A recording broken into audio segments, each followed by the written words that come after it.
Hey guys, it's Leo K. The Mentors Guild recently posted another community discussion. This one is on freerunning and parkour.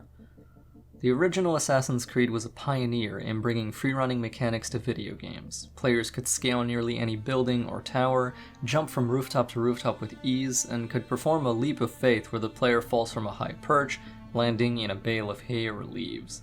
Since the first game, the freerunning aspects of the games have evolved, and, they have some questions for us to consider, which I have answered. Is parkour and freerunning an important part of Assassin's Creed as a franchise? Why or why not?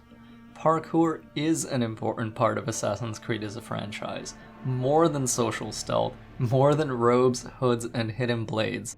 Because if you were to ask the average player of games, even if they had no idea what Assassin's Creed was, what's Assassin's Creed's most unique, well-known signature system? They would say, well, it's movement system, I guess, every single time.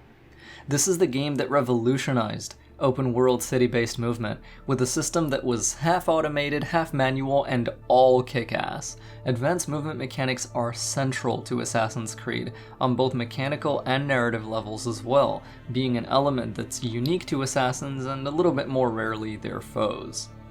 Which game features your favorite parkour? Assassin's Creed 1 to Revelations feature my favorite movement. These games are the most balanced you can get between animation fidelity and input response without screwing over one or the other to excess. It shouldn't be surprising that I endorse them as fervently as I do either, given that they feature the absolute highest amount of options and available responses to every possible situation an assassin can find themselves in relative to their environment. It's basically never gotten any better than this. Which game features your least favorite parkour? Assassin's Creed Odyssey features my least favorite movement, because it has none. Oh, sure, you can hold your singular movement button to move forward over obstacles thoughtlessly, and that's very nice and smooth. True, it functions. I'll praise it for that, because, Assassin's Creed movement hasn't always been this functional and painless to access.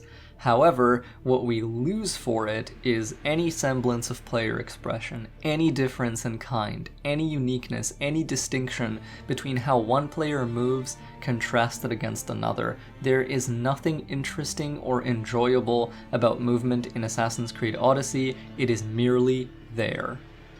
Which game features your favorite environments to parkour on? Assassin's Creed 1, the unwelcoming, hostile tone of this game, and how Altair's notoriety was defined by which point in the story the player had reached, really served to push players to stay on rooftops as a haven of safety. And it was kind of a contrast against all of your objectives are on the ground, but your safety is on the rooftops, so it created like this push and pull, where you wanted to be was different from where you had to be, so it became this fascinating decision to make.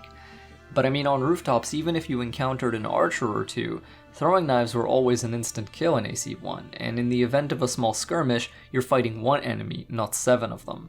That aside, I think that the layouts of cities in AC1 really helped me stay on rooftops for a long time if that was my goal. There aren't very many massive courtyards to break up the streets of the Thieves' Highway up above the city, as it were. Special mention also goes to all present-day parkour segments. Monteriggioni at night in Brotherhood, as well as the Skyscraper, the Stadium back alleys and above the ring, and the Abstergo Industries facility in Assassin's Creed 3, they all gave me a very unique feeling in my chest, haunting and frightening, like the sensation you'd get as a child sneaking into places you weren't supposed to be in, because you knew you'd be in huge danger if you got caught. Maybe that's one that's not everyone will relate to, actually. Which game features your least favorite environments to parkour on? Assassin's Creed Odyssey. Even Origins had more interesting things to move on. I don't even associate Odyssey with parkour, to be honest. I associate it with horse movement and ship movement. Everything else is only climbing a thing at best, not fluidly traversing a chain of obstacles. Which game features your favorite animations for parkour and freerunning?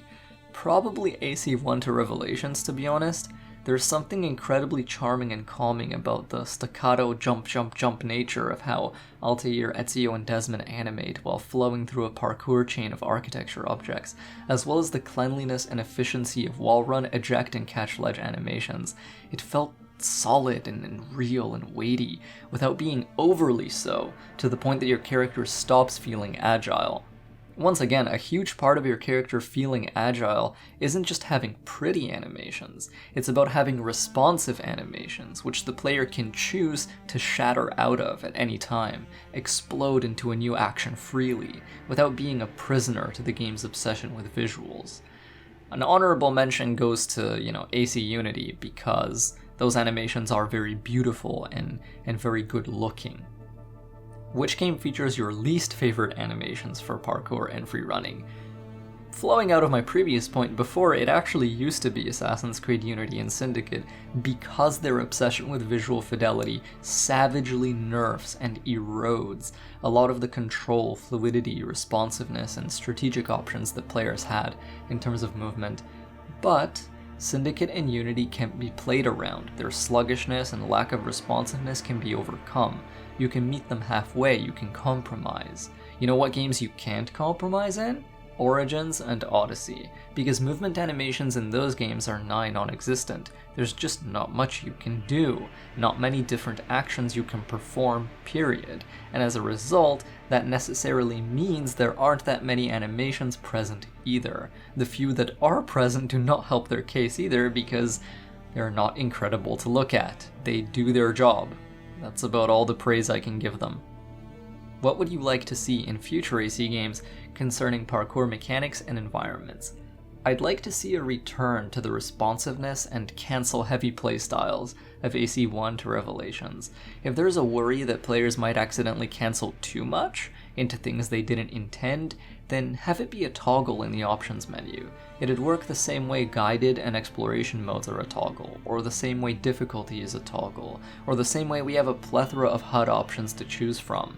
This would be a way to please players who wish their movements were less imprisoned, who wish for the freedom the original games granted through their parkour, while also making sure players who want to avoid accidentally inputting harmful actions are still having a wonderful experience as well. The way this would be packaged is, at the beginning of the game, asking the player how much they want the animus to handle their movement for them. Certain players will not want to waste time. They've got important pieces of Eden to track down, vital information to find in an ancestor's memories. They don't want to mess around with the granularity of movement. Others will value the extra control and precision and may find it useful within their simulations, helpful to achieving their goals. Both are valid, and both are something that the game should respect. Thanks so much for watching and listening, and I'll see you guys next time.